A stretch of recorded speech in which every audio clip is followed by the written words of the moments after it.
Hey, what's up, everyone? Welcome to episode 9, targeting with JK-47. So, based on your votes, today we'll be going over cursed objects. So, objects being very plain, that could be dolls, mirrors, whatever, paintings. So, we'll go over that. And the second part we'll go over is the future of targeting with JK-47. So ever since the last episode, or with Christopher Allen Brewer 2 episodes ago, I talked about the Gateway Project, and the Gateway Project has worked, I guess. So the frequencies I'm using when I'm meditating now, starting to enlighten my visions and whatnot, and um, I'm gonna follow what I'm supposed to do. So um, from now on, going forward, I'm gonna pick a random cold case from somewhere around the U.S., and I will do a live session. Um, not knowing anything about the case, except their name and maybe a little bit more, but I'll just pick them because I've done it in the past. I've I've helped a personal friend. Um, I've done John Benet Ramsey, um, Morphew, Suzanne Morphew. Um, I've done a couple cold cases, and they've come through with exponential stuff I can't explain. So um, I don't know. I'm thinking of sending some of the stuff to my buddy Kenny Biddle, and see if his technology and information can explain what happened when I did a couple of their sessions. So I was in the height of my mental capacity. So without further ado, let's continue. So today's show. So today is about cursed objects. So let's bring in our first guest. Our first guest is very well known. Let's add her to the stream. That is Annabelle.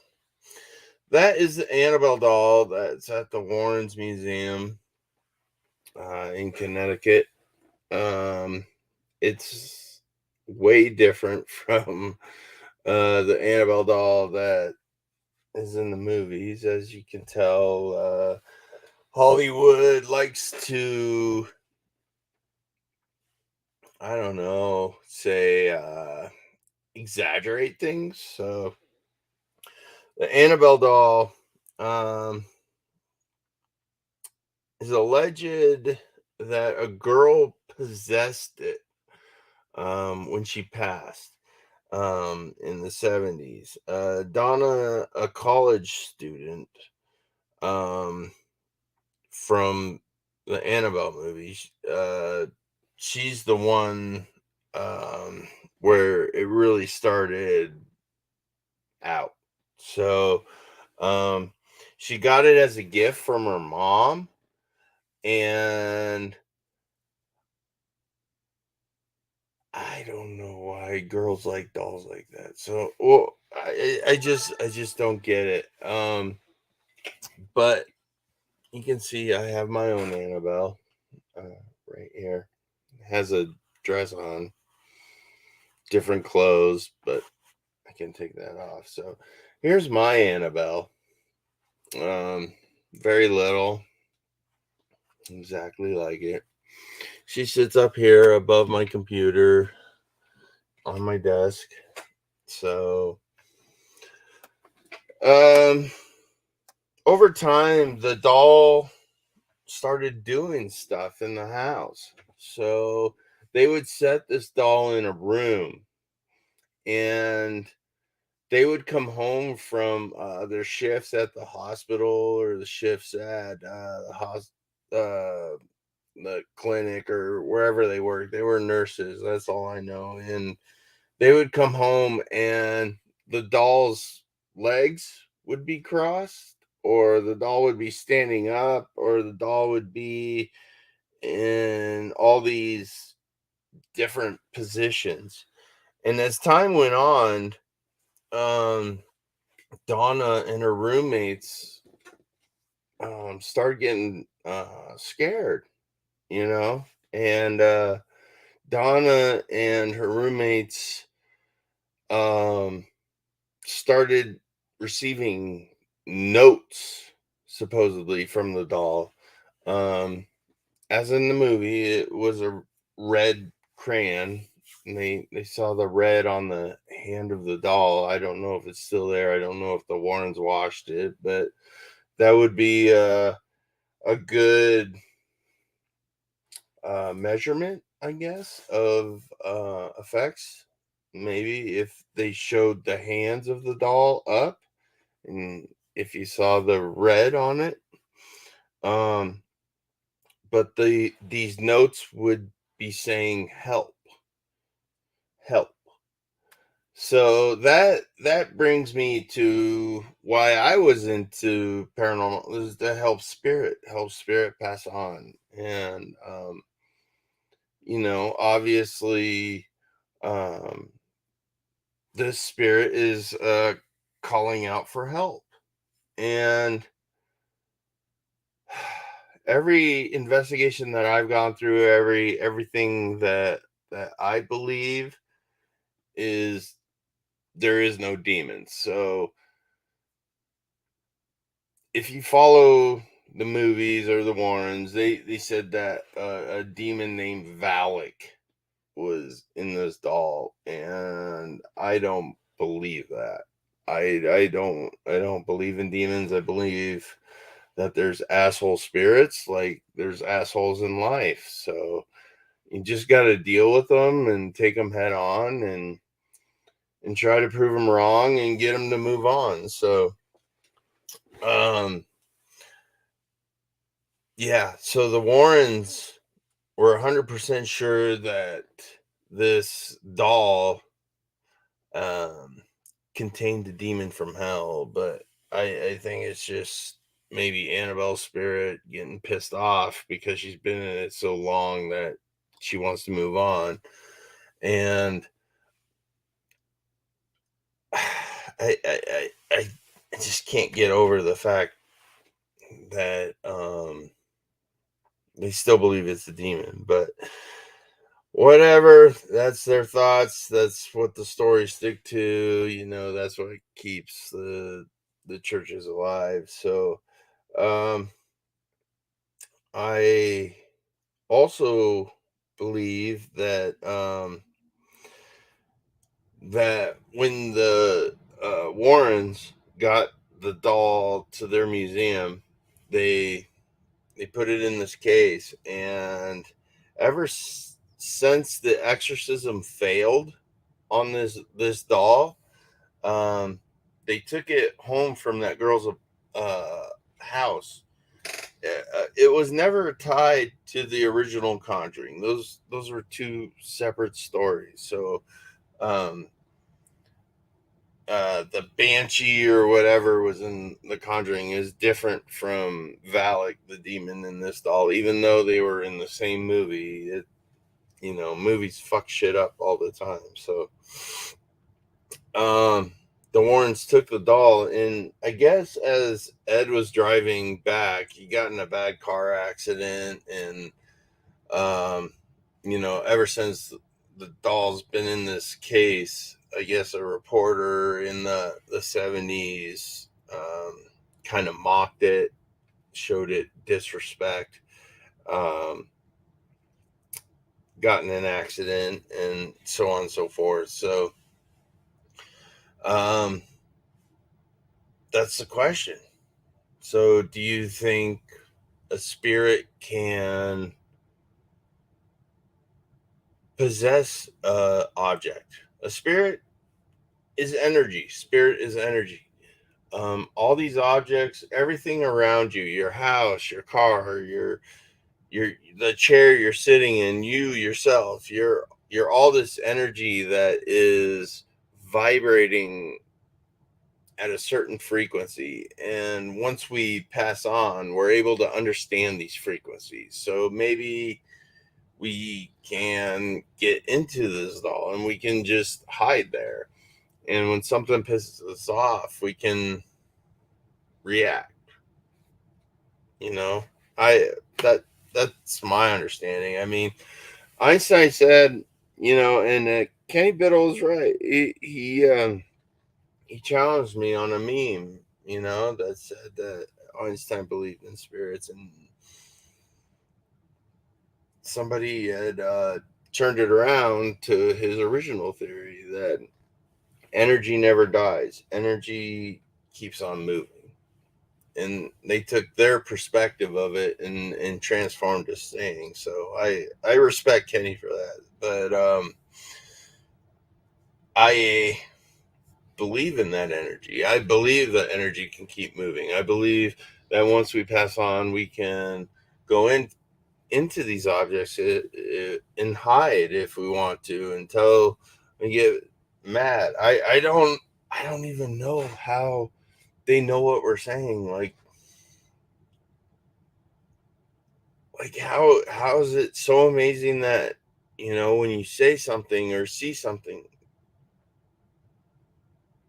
it's in this frequency, and that's what I'm trying to figure out, guys. I'm really trying to figure it out. But let's go to our next object. So the next object that we're going to talk about, if you don't know what this is the Hope Diamond.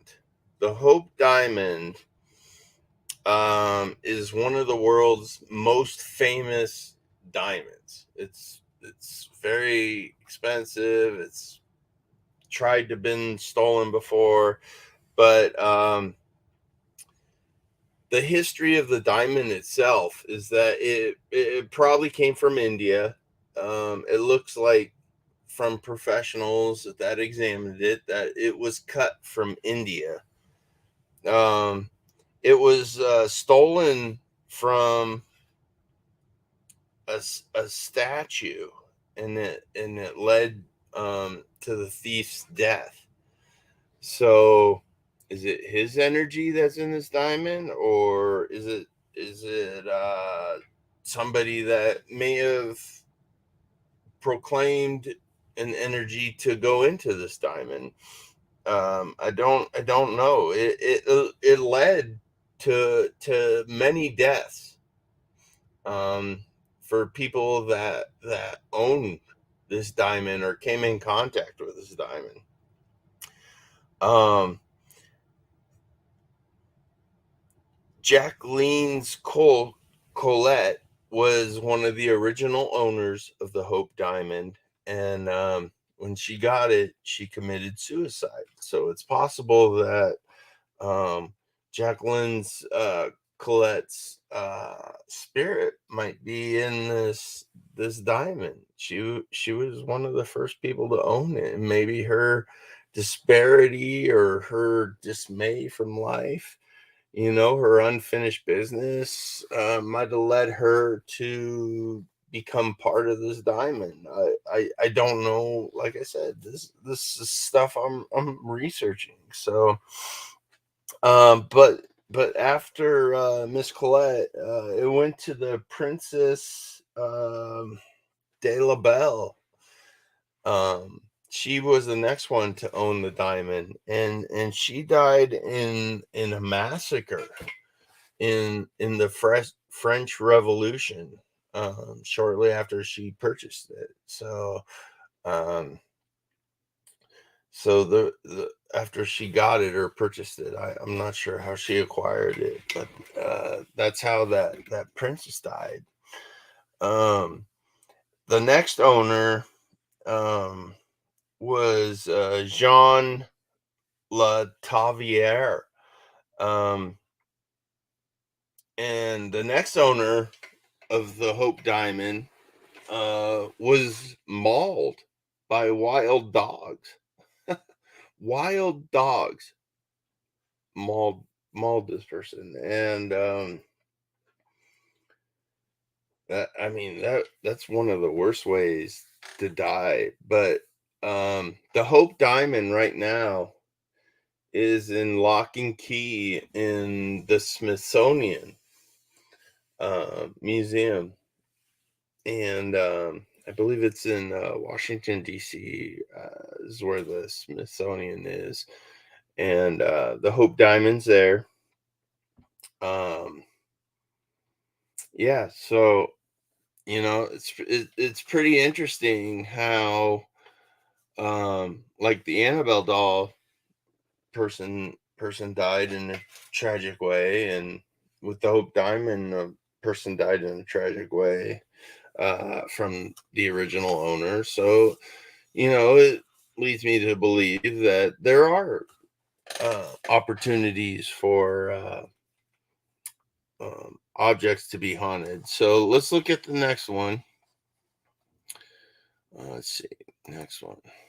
All right, so this one, this one looks a little weird. What this one is a statue called the Goddess of Death statue, aka the Woman from Leb. Um, it's a limestone statue.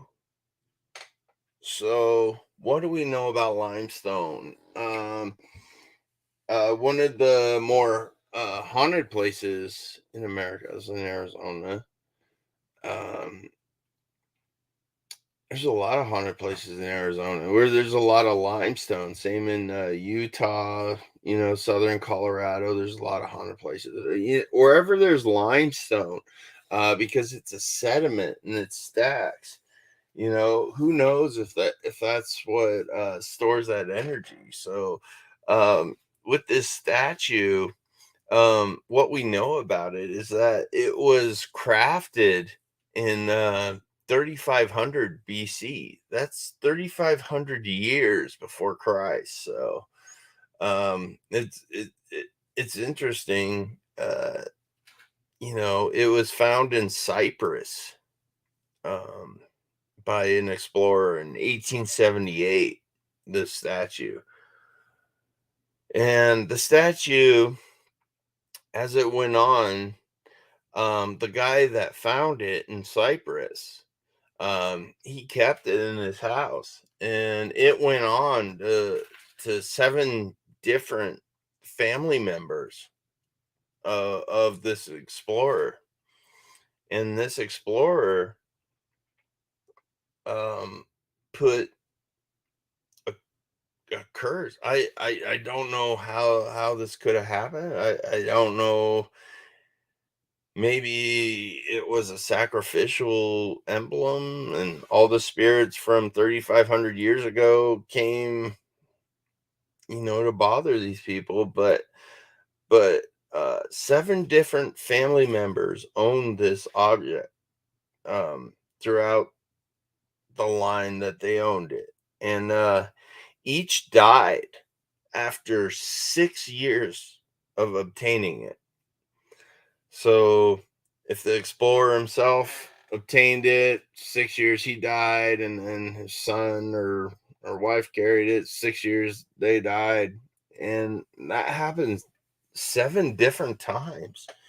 So it's pretty interesting, um, the power that an object can hold.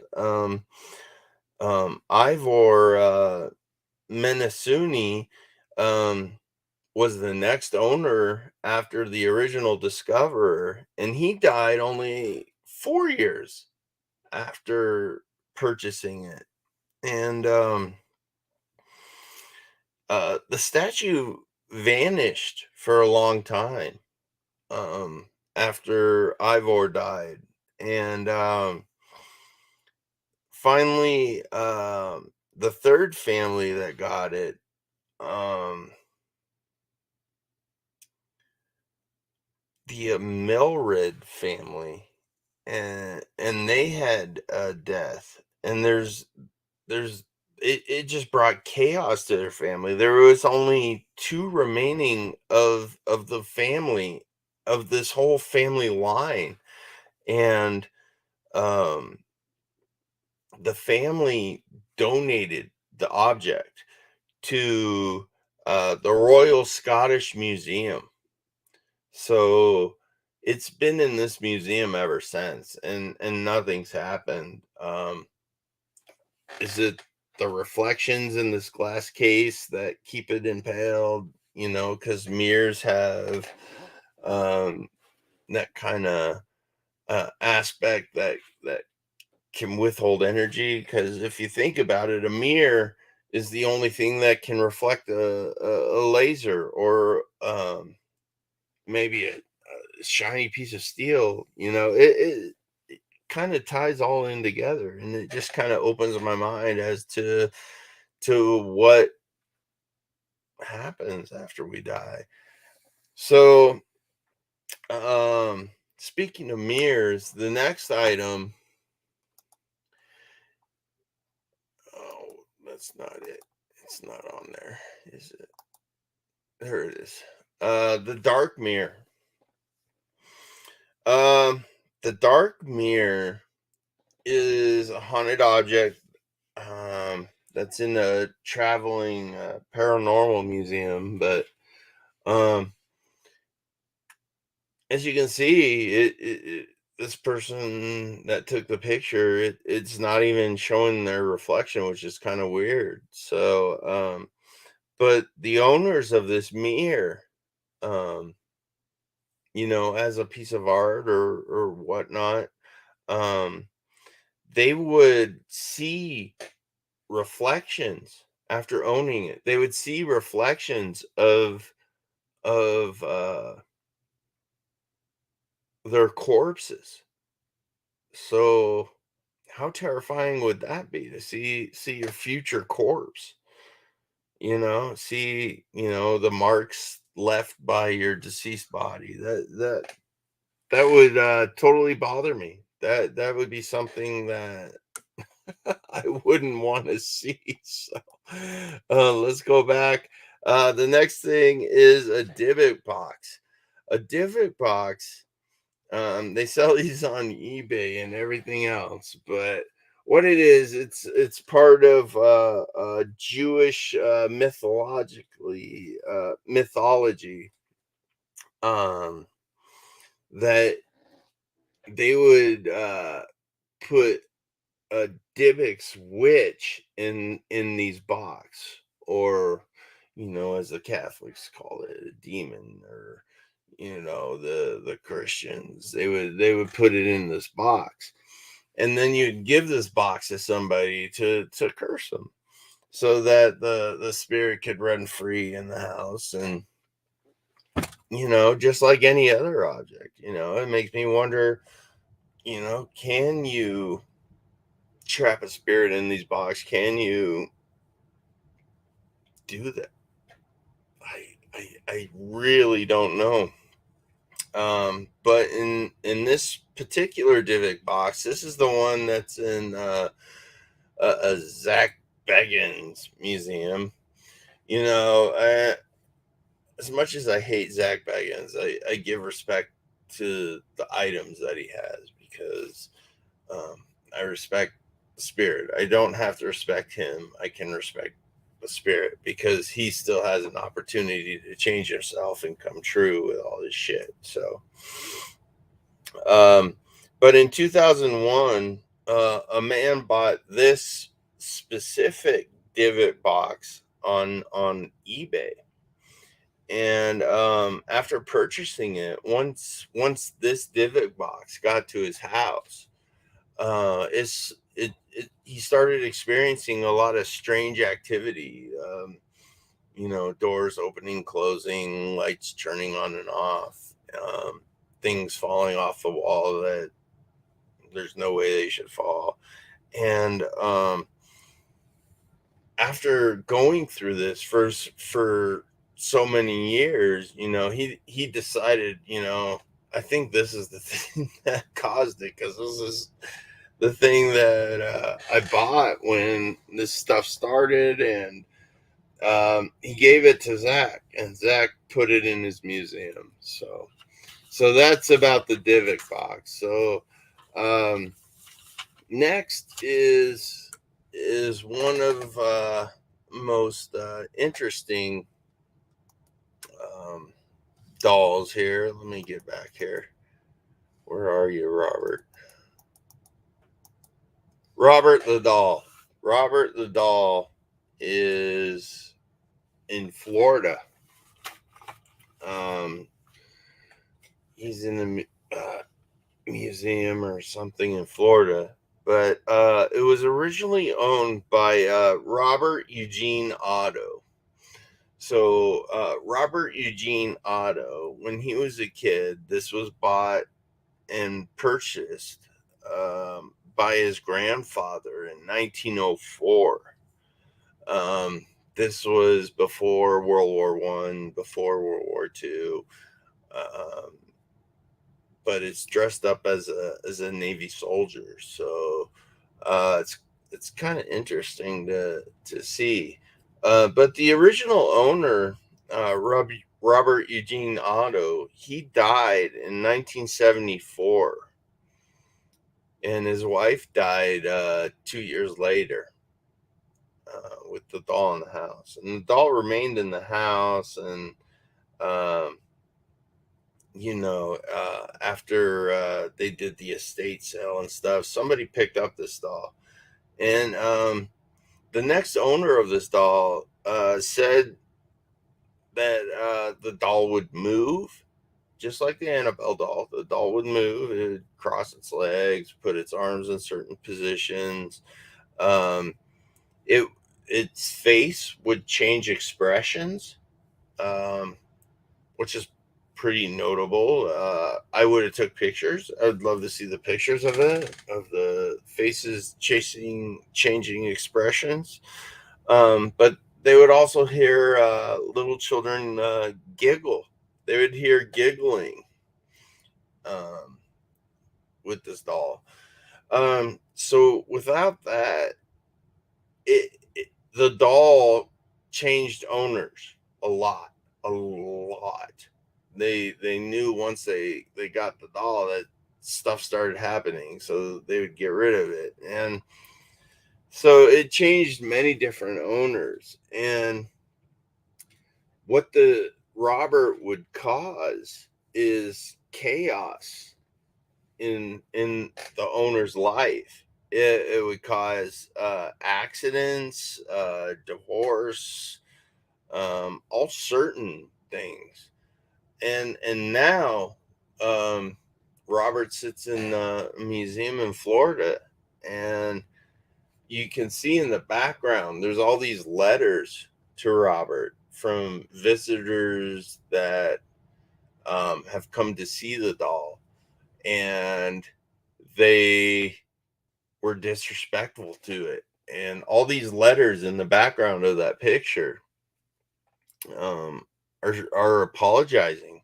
I mean, I don't know if I can zoom in. Let's see if I can zoom in more.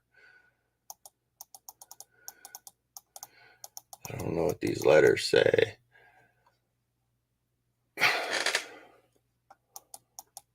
Yeah, you can't read the writing. It gets too depicted. But as you can see, the letters there, those are all apologies to Robert, um, to lift this supposed curse or spirit off of them.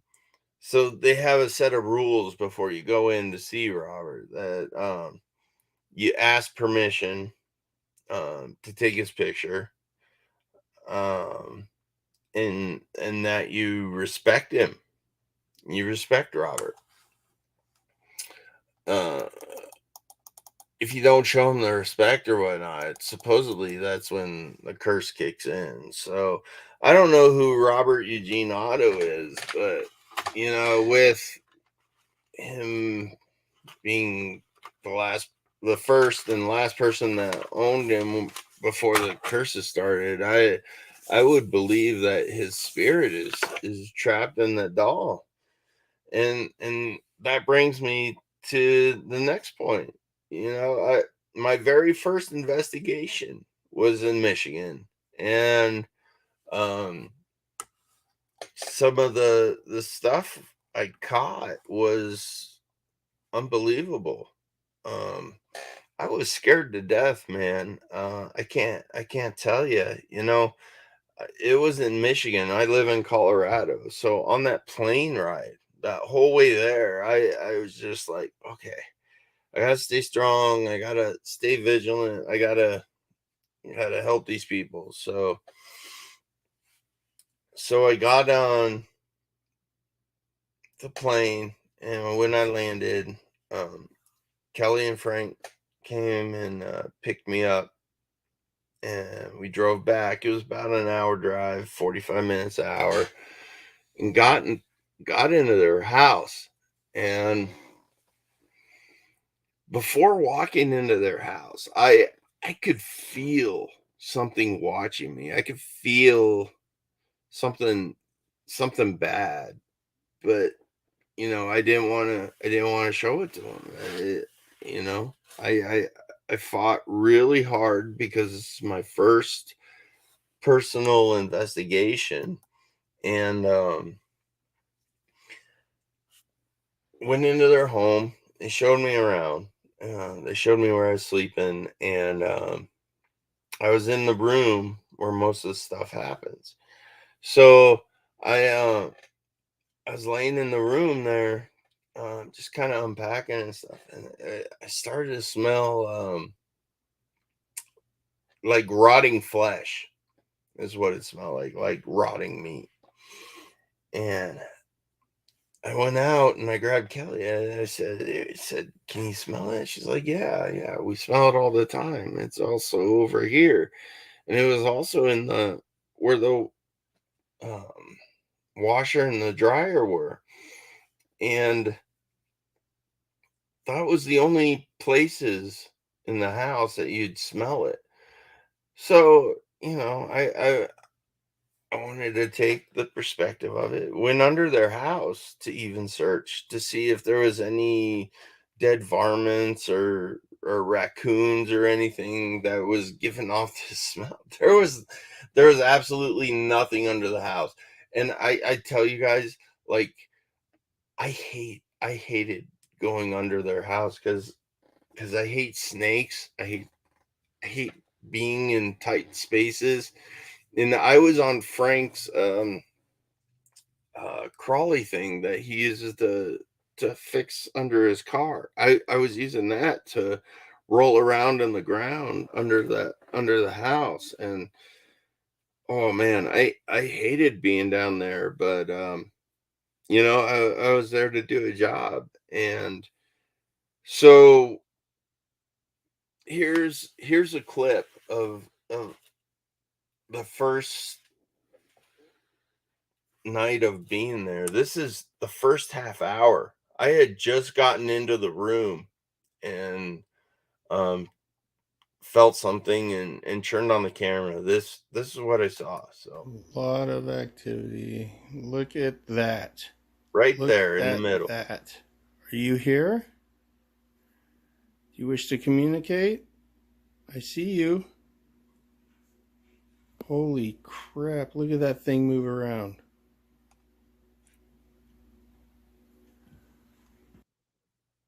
Yeah, guys. So that was like the first 30 minutes of being in that home. But throughout the investigation, um I started gathering more evidence, and with my beliefs and everything, I ended up getting this entity or whatever it was, this evil spirit, into a doll that was in the closet that you just saw.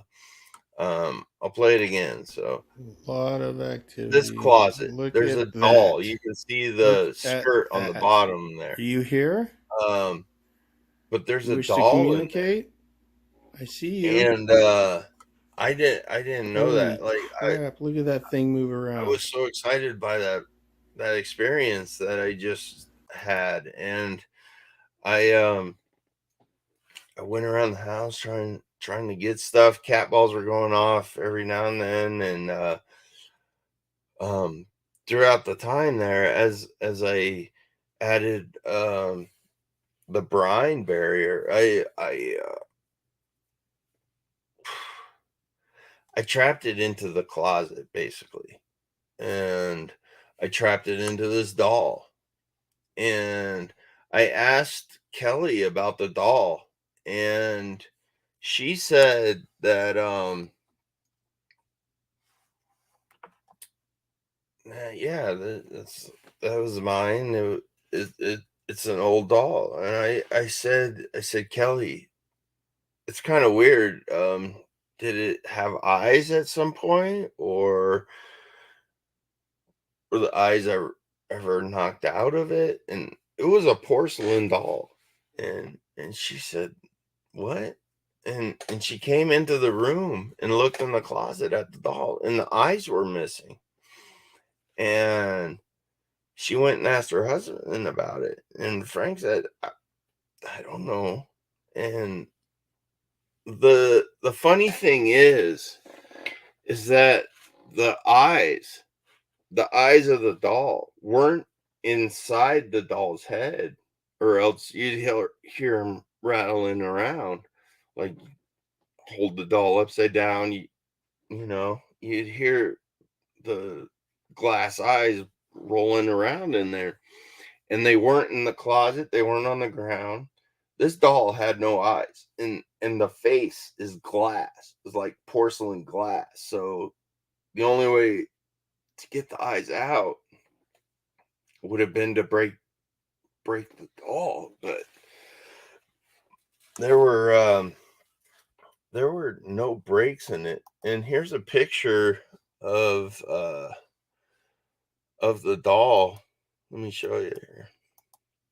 Right there. That's the doll. And as you can see, the eyes are gone. And even looking at this picture now, like looking at it, if you look into the eyes, it does not look like solid. Like you can't see the back of it. It's like they're kind of hazed over. And I told her, I'm like, I think I have the spirit trapped in this doll. And what we did is we sealed the box off, we taped the box up, put it in a trash bag, wrapped the trash bag, duct taped the trash bag so the box wouldn't deteriorate, and got rid of it. So, you know, do cursed objects exist? To me, yeah. I think that energy can transform itself, and when we pass on, what's to say that if we focus enough, we can't put our energy into an object, and get to the ones we love. So who knows? But anyways, guys, that's all I had on cursed objects. But what I'm thinking of going forward, with targeting with the JK, is every week, um, adding a live session to a new cold case. So I'll randomly pick a cold case throughout the United States, what I'll do is I'll show their picture on the screen, and I'll say their name missing. This was the last date they seen them, or whatnot, and just go off that information, do a live session, and see if anything proclaims. See if anybody reaches out that would be interested, and see if the information helps. So that's what I'm thinking, and because I'm running out of topics here. Not getting a lot of feedback from you guys. That's the problem. Not getting a lot of feedback in the comments or whatnot. So like right now, I got no comments right now. But I love you guys. I can't thank you enough for supporting me, and I wish you nothing but love and light. And I will see you next week. So, thank you guys, and this has been Targeting with the JK-47. Have a good one.